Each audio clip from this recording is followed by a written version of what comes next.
नमस्कार दोस्तों, स्वागत है आप सभी का आपके अपने चैनल पर। तो गाइज़, आज के इस वीडियो में आपको बताने जा रहा हूँ अभाज्य संख्याएं, जिन्हें इंग्लिश में प्राइम नंबर्स बोलते हैं। तो इन्हें अच्छे से जानने और समझने के लिए इस वीडियो को आप एंड तक ज़रूर वॉच करें। यहाँ से आपको डेफिनेटली बहुत कुछ सीखने को मिलने वाला है।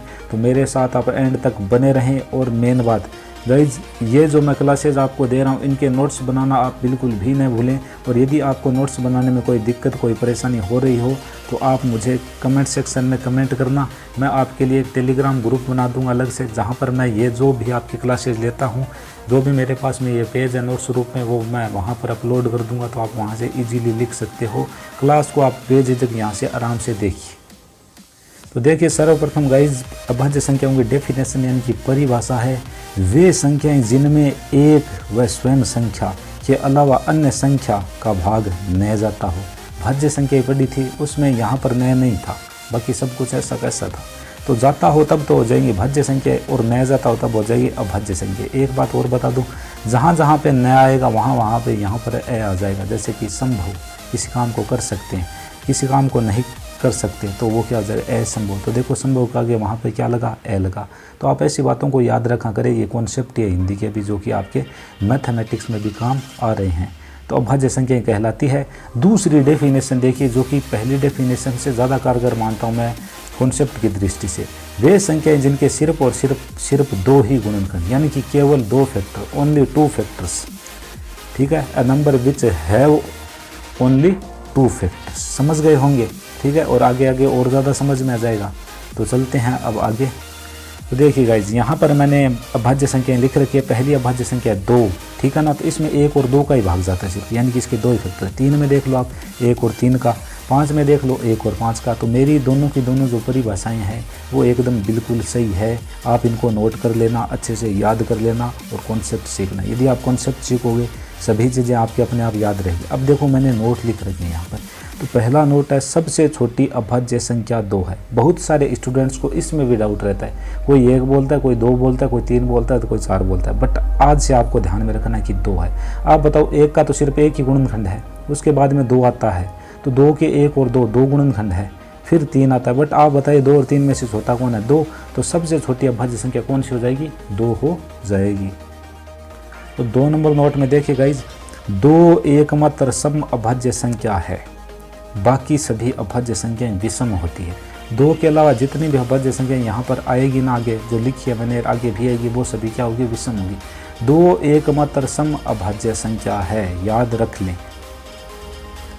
फिर देखिए गाइज, आप तीसरा नोट, अभाज्य संख्या को रूढ़ संख्या भी कहा जाता है। अभाज्य संख्याओं का ये दूसरा नाम है रूढ़ संख्या। रूढ़ संख्या यानी कि ऐसी संख्या जो कि अपने लक्षण नहीं बदलती। ये चाहे कहीं पे भी प्रेजेंट हो, उपस्थित हो, अपने लक्षण ये कभी भी नहीं बदलती। ये जैसे है वैसे की वैसे ही रहती है। समझ गए ना? रूढ़ यानी रूढ़िवादी, जो किसी की बात न माने। ये वर्ड हिंदी से आप जैसे अच्छे से, यदि आपने इसको हिंदी में अच्छे से समझा हो ना, तो फिर आपको मैथमेटिक्स में भी ये बहुत ज़्यादा काम आएगा। ठीक है ना। हिंदी, यदि किसी भी सब्जेक्ट को आप, एक सब्जेक्ट को अच्छे से पढ़ते हो ना, तो अदर सब्जेक्ट में भी आपकी थोड़ी ना थोड़ी कमांड बन जाती है। ठीक है ना। तो आगे कॉन्सेप्ट और जानते हैं हम। फिर देखिए गाइज, आगे 2 व 3 को छोड़कर शेष सभी अभाज्य संख्याएं 6n ± 1 के रूप में होती है। तो ये बात देखिए, मैं आपको समझाता हूँ। 2 और 3 को तो आपको याद रखना है। इसके बाद में जितनी भी अभाज्य संख्याएं होती है ना, वे सभी गाइज क्या होती है? वे 6 के पहाड़े से एक कम या एक ज़्यादा होती है। इस बात को आप अच्छे से ध्यान में रखें। ठीक है ना। जैसे कि 6 का हम पहाड़ा बोल रहे हैं, 6 एक कम 6, 6 से एक कम 5, 6 से एक ज़्यादा 7। 6 का पहाड़ा 2 बार बोलेंगे, 6 दूनी 12, 12 से एक कम 11, 12 से एक ज़्यादा 13। इससे होगा क्या? इससे हमें ये कि जब भी हमें कोई बोलेगा कि अभाज्य संख्याओं को जल्दी से ढूंढो, आप 1 से 100 के बीच के अभाज्य संख्या लिखो, तो हम उनको जल्दी लिख देंगे, क्योंकि हम सीधे 6 के पहाड़े पर जाएंगे, उससे एक कम एक ज़्यादा ऐसे ढूंढेंगे। ठीक है ना। तो ये जल्दी मिल जाता है। तो इस चीज़ को भी आप अच्छे से याद रखें। ये सब चीज़ें मैंने बहुत ज़्यादा रिसर्च करके आपके सामने लाई है। तो आप इनको नोट कर लें गाइस। बहुत ज़्यादा मेहनत के बाद में ये सभी चीज़ें आपके सामने आती है। 2 से 3 घंटे का टाइम लगाने के बाद में ये 5-7 मिनट का वीडियो आपके सामने आता है। तो इससे आपको बहुत कुछ सीखना है। तो देखिए, अब गाइज देखिए, ये जो चीज़ें हैं ना, ये सीधी और सिंपल आपको 1 से 100 तक तो वैसे आनी ही चाहिए। अब जो मैं आपको यहाँ पे लिखा रहा हूँ, ये आपको टू द पॉइंट होने चाहिए, यानी कि बिल्कुल आपकी रटी हुई होनी चाहिए, याद होनी चाहिए, चाहे कभी भी पूछ लें आपसे। तो देखो, 1 से 25 तक प्राइम नंबर्स 9 होते हैं। संख्या में कितने प्राइम नंबर आते हैं 1 से 25 तक? 9। फिर आपसे पूछे कि 1 से 50 तक 15, 1 से 100 तक 25, 1 से 1000 तक 168 यानी कि 168। अब देखो गाइस, ये जो 3 चीज़ें है ना 1 2 3, ये ज़्यादा इंपॉर्टेंट है, और ये जो चौथी चीज़ है ना ये ज़्यादा इंपॉर्टेंट नहीं है, बट आप इसको याद रखना चाहें तो रख सकते हैं, कभी कभार ये पूछा जा सकता है आपसे। ठीक है ना, समझ में आ चुका होगा। अब गाइस देखिए, मैं आपको एक आज काम देता हूँ। आपका काम ये है कि आप 1 से लेकर 100 तक की सभी अभाज्य संख्याएं लिखेंगे, क्योंकि एग्ज़ाम में बिल्कुल टू द पॉइंट पूछ लिया जाता है कि ये अभाज्य संख्या है या नहीं है। तो 100 तक तो आपको एक अच्छे कंपटीटर बनने के लिए ये इन संख्याओं का ज्ञान होना ज़रूरी है। आगे देखिए, 3 अंकों की संख्याएँ।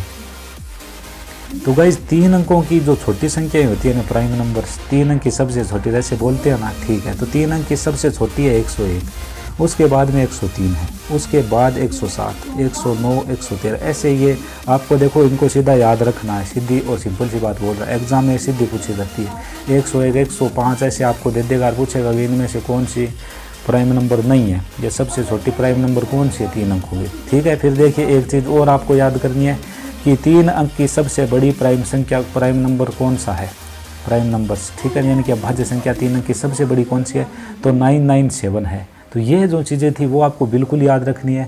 मैंने आपके सामने वही चीज़ें रखी है, वही मैं बना कर लाया हूँ, लिख कर लाया हूँ, जो कि आपके एग्ज़ाम पॉइंट ऑफ व्यू से बहुत ही ज़्यादा इंपॉर्टेंट है। तो इनके नोट्स बना लेना, गलती मत करना, बार बार बोल रहा हूँ। और नोट्स बनाने में कोई दिक्कत हो तो आप मुझे कमेंट कर सकते हो। कहीं पर भी आपके कोई कॉन्सेप्ट में दिक्कत आया, डाउट आया हो तो आप मुझे कमेंट करो। अभी तक जितनी भी क्लासेज आई हैं उन सभी की अलग से प्लेलिस्ट बना दी गई है, वहाँ से आप अपना बेसिक कॉन्सेप्ट सब कुछ क्लियर कर सकते हो। और गाइज धीरे धीरे मैं आपका लेवल बढ़ाता हुआ जाऊंगा, आपको पता नहीं चलेगा, आप बस मेरे साथ में बने रहें।